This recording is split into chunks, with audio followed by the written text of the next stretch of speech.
ခေစားနေတဲ့စကားနဲ့ပြောမယ်ကလားကြီးတယောက်ကဆိုကလားဆိုပြီးရန်လိုက်လုံနေတဲ့ကောင်တွေရှိသေးတယ်ဟုတ်ပါနော်အဲ့တော့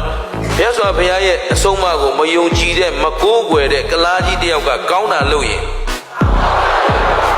ကောင်းကျိုးပေးပါမလားကလားကြီးမပေးနိုင်ဘူးကွာဘာဖြစ်လို့အခုခင်ဗျားတို့ဗမာလူမျိုးတွေရှမ်းနေမပြောဘူးတော့ဘာလို့ဆိုရှမ်းပြည်ရောက်နေတာဆိုတော့ရှမ်းအောင်ကြောက်တယ်နော်ဗမာလူမျိုးတွေဗုဒ္ဓဘာသာယုံကြည်ပါတယ်ဆိုပြီးမူသားနဲ့စီးပွားရှာနေတဲ့သူများသက်သက်ပြီးစီးပွားရှာနေတဲ့ခိုးဝယ်ပြီးစီးပွားရှာနေတဲ့ဒီထဲမှာစီရောင်းဆန်ရောင်းတဲ့လူတွေပါလား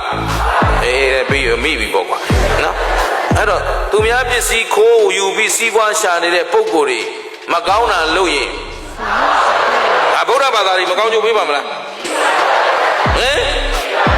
ဗုဒ္ဓဘာသာတွေလေဗုဒ္ဓဘာသာမို့လို့ပေးတာလားကလားကြီးမို့လို့ပေးတာလားဒါဖြင့်ဘာဖြစ်လို့ကောင်းကျိုးပေးတာလဲဘာဖြစ်လို့ကောင်းကျိုးပေးတာလဲဘာဖြစ်လို့မကောင်းကျိုးပေးတာလဲအဲ့ဒါဘာသာတရားနဲ့ဆိုင်လား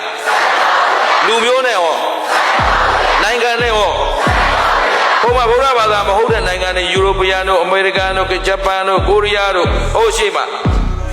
တိုးတက်ကြီးပွားနေကြတာချမ်းသာနေကြတာဘုရားတို့သွားတယ်လေးလာကြည့်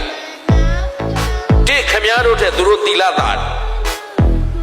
မြန်မာနိုင်ငံကစီးပွားရှာစားနေရတဲ့80ရာခိုင်နှုန်းကမုဒ္ဒဝါဒနဲ့အာရိဒါနာဒါနာကံနှစ်ခုကျူးလွန်ပြီးရှာနေတယ်